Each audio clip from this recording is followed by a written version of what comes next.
दोस्तों, मैं अमजद खान आपका एक बार फिर से बहुत बहुत स्वागत करता हूं आपके अपने YouTube चैनल KSP GS अकादमी पर। और मैं आज आपके लिए टॉपिक लेकर आया हूं बायो से रिलेटेड पाचन तंत्र मतलब डाइजेस्टिव सिस्टम के बारे में आज हम बात करेंगे। पाचन तंत्र का यहाँ पे मैंने मैप बनाया है। मैप से आप जानेंगे कि पाचन तंत्र की क्रियाएं क्या होती हैं। उससे पहले हम पाचन तंत्र को देखें, उससे पहले हम दांतों को देखेंगे। जो हमारे मुंह में दांत होते हैं, मानव शरीर में, मानव के मुंह में कितने दांत होते हैं? मानव के मुंह में टोटल जो दांत होते हैं वह 32 होते हैं।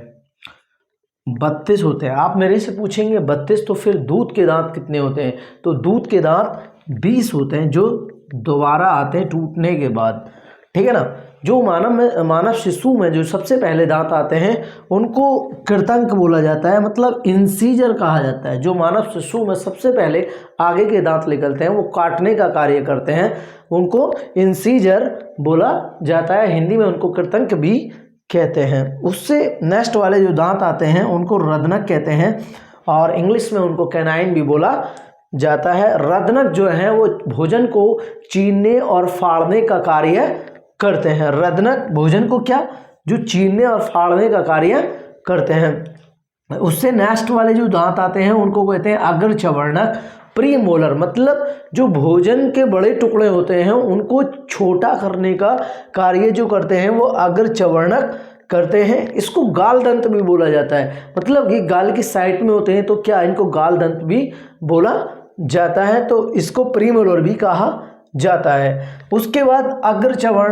चवर्णक आते हैं। जो चवर्णक दांत हैं वो उनको बुद्धि दंत भी बोला जाता है, या फिर अक्कड़ डाढ़ भी जिसको हम लोकल लैंग्वेज में बोल देते हैं उसको हम क्या अग्रचवर्णक भी बोला जाता है, मतलब प्रीमोलर बोला जाता है, ठीक है ना। तो टोटल मिलाकर जो दांत होते हैं वो 32 होते हैं। और दूध के दांत कितने होते हैं? दूध के दांत 20 होते हैं जो दोबारा आते हैं, जो टूटने के बाद दोबारा आते हैं। ये दांत का शेप बना हुआ है, तो यहाँ पर दांत का जो शेप है उसमें थोड़ा सा हम जानेंगे। ये डेंटाइन होता है जिसको बोलते हैं हम। ये जो परत लगी हुई है, ये जो परत ऊपर से जुड़ी हुई है, ये इसके ऊपर जो चमक आती है ये दांत के ऊपर, तो ये जो चमक होती है ये इनेमल के कारण आती है। इनेमल के कारण आती है, यह है जो चमक होती है, ठीक है ना। तो दांत मोस्टली कैल्शियम 99% किसके? कैल्शियम। और दांत जो बने होते हैं 99% कैल्शियम और फास्फोरस के बने होते हैं। उसके बाद आते हैं जब भोजन यहाँ पर ये जब चब जाता है, मतलब जब लुगदी टाइप में, एक ऐसा लुगदी बोलते हैं उसको, पेस्ट बन जाता है, मतलब पेस्ट टाइप में बन जाता है, तो यहाँ पर मुंह में आ जाता है।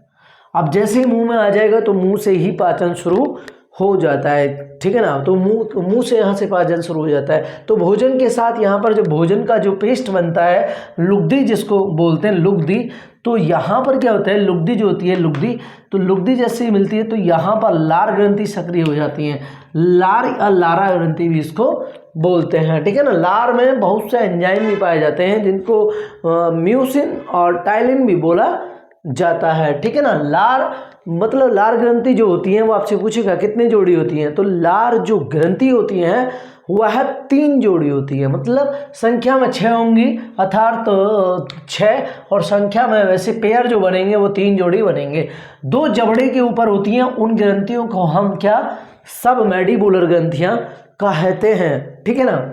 और जो 2 जबड़े के नीचे होती हैं उनको मैंडिबुलर ग्रंथियां हम बोले हैं। और जो 2 कानों के पीछे पाई जाती हैं, ऐसे कान होते हैं और यहाँ पाई जाती हैं, उन ग्रंथियों को क्या यहाँ पे मैंने लिखा है कि पैरोटिड ग्रंथियाँ बोलते हैं। जो 2 कानों के पीछे पाई जाने वाली ग्रंथि को पैरोटिड ग्रंथियाँ बोला जाता है। लार में 99% पानी होता है और एंजाइम पाए जाते हैं, म्यूसिन, टाइलिन वगैरह, ठीक है ना। इसमें एंजाइम पाए जाते हैं। और लार जो भोजन के साथ पेस्ट बनाती है, मतलब पेस्ट में मिल जाती है, मतलब भोजन के साथ मिल जाती है, तो क्या यहाँ पर वो पाचन में सहायक होती है। तो पाचन में सहायक होती है। तो लार का pH 1.6 से सिक्स से मतलब 6 से 7 तक हो सकता है, ठीक है ना, लार का पीएच मान।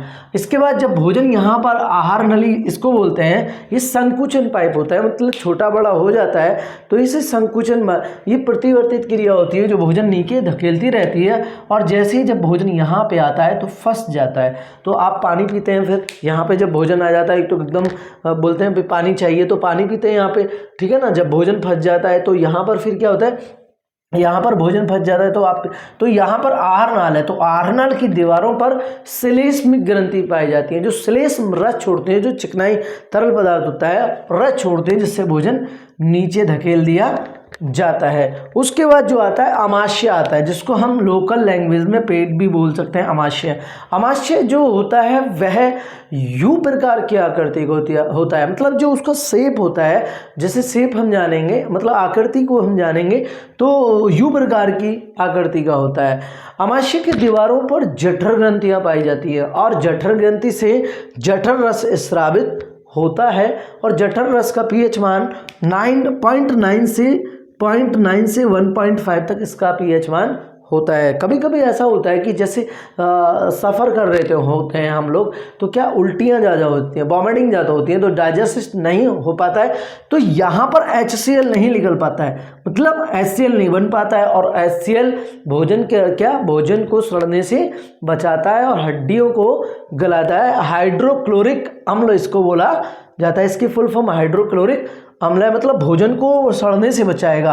अगर ये नहीं बनता है तो भोजन को बेक कर देता है, और वॉमिटिंग मतलब जिसको लोग उल्टी भी बोलते हैं तो वॉमिटिंग हो जाती है। तो और अमाशय में भोजन जो रहता है वह 3 से 4 घंटे यहाँ पर भोजन रहता है, उसके बाद यह अग्नाशय और आंत में चला जाता है, ठीक है ना। और अमाशय की दीवारों पर क्या जठर ग्रंथियाँ पाई जाती हैं। ये इस तरीके का इसका शेप बना हुआ है। उसके बाद हम आएंगे यकृत पर। यकृत मानव शरीर की सबसे बड़ी ग्रंथि थी, मेरे लास्ट टॉपिक में भी बात हुई थी। तो यकृत जो है वो मानव शरीर की सबसे बड़ी ग्रंथि है, और यकृत का भार मिनिमम 1.5 से 2 किलोग्राम का होता है। यकृत 2 पिंडों में बटा हुआ रहता है। यकृत के चारों ओर एक झिल्ली रहती है, जिसको पेरिटोनियम झिल्ली का आवरण भी बोला जाता है। यकृत हिपेरिन का निर्माण करता है, मतलब जो मानव शरीर में ब्लड होता है वो जमता नहीं है, और बाहर निकलने पर जम जाता है, जैसे चोट लग जाती है तो जम जाता है। तो यहाँ पर हिपेरिन के कारण अंदर वो वह ब्लड मतलब ब्लड जो है वो जमता नहीं है, ठीक है ना। यकृत जो है, और आगे बात करेंगे, यकृत में 2 विटामिन संचय रहते हैं, विटामिन ए और विटामिन डी संचय रहता है, ठीक है ना। ए विटामिन रेटिनॉल होता है, और डी विटामिन कैल्सिफेरॉल होता है। यकृत 2 धातुओं का संचय करता है, लोहा और तांबा का भी यहाँ संचय करता है, ठीक है ना। और यकृत बहुत सारे गुण भी निकालता है। और आगे बात करेंगे यकृत के बारे में। यकृत मतलब ये पित्तरस का निर्माण करता है, मतलब पित्तरस का निर्माण करता है, और पित्तरस जो स्रावित होता है, जो लीकेज होता है, वो पित्ताशय से होता है। अगर मेन पॉइंट की बात जाने, कई बार ये क्वेश्चन पूछ चुका है, अगर किसी व्यक्ति का पित्ताशय निकाल दिया जाए और रिमूव कर दिया जाए, मतलब इसमें स्टोन हो जाती है, कोई परेशानी हो जाती है, तो इसको निकाल देते हैं, तो वह व्यक्ति में कौन सा पाचन नहीं होगा, तो उस व्यक्ति को वसा का पाचन नहीं होगा। उसके बाद देखते हैं यहाँ पे एक ग्रंथि आती है, जिसको हम बोलते हैं अग्नाशय ग्रंथि। यह अग्नाशय ग्रंथि वाला पार्ट है। अग्नाशय ग्रंथि से कौन सा अग्नाशय रस निकलता है, इसको मुख्य पाचक रस भी हम बोल सकते हैं, ठीक है ना। अग्नाशय में क्या इंसुलिन हार्मोन बनता है, इंसुलिन हार्मोन का ये निर्माण करता है, और जब मतलब लीकेज करता है, और यह लीकेज करता है तो क्या कि यहाँ पर इंसुलिन की कमी से अगर ये लीकेज नहीं कर पाता है तो इंसुलिन की कमी से मधुमेह रोग या डायबिटीज या शुगर भी हो जाता है, और भारत को शुगर की राजधानी भी मतलब बोला जाता है, ठीक है ना। और अगर ये इंसुलिन ज़्यादा अधिक मात्रा में निकाला जाएगा तो क्या होगा, इंसुलिन अगर अधिक मात्रा में निकाला जाएगा तो उसको हाइपोग्लाइसेमिया रोग बोला जाएगा। जो इंसुलिन की खोज की थी वह बैटिंग बेस्ट ने की थी, जो इंसुलिन की खोज की थी वो बैटिंग बेस्ट ने की थी, ठीक है ना। इंसुलिन और जो अग्नाशय का मतलब अग्नाशय रस का पीएच मान, मतलब अग्नाशय रस जो होता है वो क्षारीय होता है, और अग्नाशय रस का पीएच मान 7.5 से 8.3 तक होता है। उसके बाद हम बात करेंगे यहाँ पे छोटी आंत के बारे में हम जानते हैं। छोटी आंत की भोजन का जो मुख्य पाचन होता है वो छोटी आंत में होता है, और छोटी आंत की दीवारों पर उंगली के समान बिलाई पाई जाती है। मतलब जैसे मेरी फिंगर्स होती है ना, फिंगर्स के समान क्या पाई जाती है, बिलाई पाई जाती है, जिसको हम विलाई बोलते हैं। फिंगर के समान विलाई पाई जाती है, ठीक है ना, बिलाई पाई जाती है। और बिलाई क्या करती है, यहाँ पर जैसे ही भोजन आ जाता है तो सक्रिय हो जाती है और भोजन से पोषक तत्वों को निकाल लेते हैं। और जब भोजन से पोषक तत्वों को निकाल लेते हैं तो क्या ब्लड में डाल देते हैं और वो पूरी बॉडी में संचरित हो जाता है, ठीक है ना। तो केवल छोटी आंत में किसका पाचन होगा, छोटी आंत में केवल भोजन का पाचन होगा। आगे बात करते हैं बड़ी आंत में। बड़ी आंत में इस तरीके की डॉट पाई जाती हैं जो केवल पानी का पाचन करती हैं, जो केवल किसका, पानी मतलब जल का पाचन जो केवल किसका पाचन करती है, जल का पाचन करती हैं, ठीक है ना। मे बी यहाँ से क्वेश्चन आपको मिलते हैं। यूपी पुलिस में लास्ट टाइम यहाँ से भी क्वेश्चन पूछ लिया गया था। जैसे पित्तरस का उत्पादन कौन करता है, तो पित्तरस का उत्पादन यकृत करता है। तो पूरा आपका टॉपिक ये आपको मे बी आशा करूँगा कि यहाँ से अच्छे आपको एग्ज़ाम में क्वेश्चन मिले। Thank you. जय हिंद, जय भारत।